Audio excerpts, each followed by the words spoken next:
Les projets de travaux d'aménagement de la grotte ont nécessité présentement le creusement d'une tranchée à travers la route et donc le ministère de la Culture a prescrit la réalisation d'un diagnostic archéologique en parallèle de la construction de cette tranchée, de manière à ce que nous puissions être présents, contrôler tout ce qui se passe, tout ce qu'on pourra trouver qui est enfoui et éventuellement signaler des vestiges archéologiques ou paléontologiques qui pourraient être importants pour la connaissance du site, mais aussi qui pourraient faire l'objet de mesures conservatoires ou de protection ou de fouilles préalables de la réalisation d'aménagements. On a trouvé un peu de matériel archéologique qui a priori est le résultat d'un pandage de sol lors de l'aménagement de la route en 1895 et qui ne remet pas donc en cause le projet.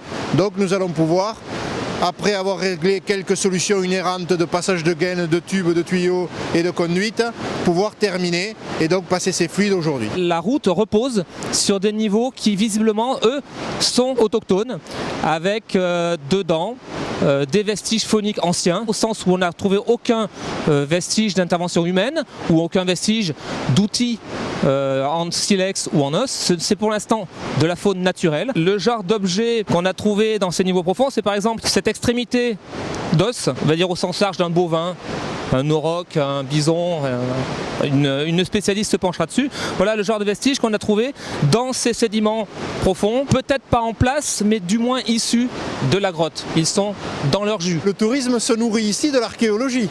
Sans découverte archéologique, il ne pourrait pas y avoir de tourisme. Voilà, donc ça c'est la base.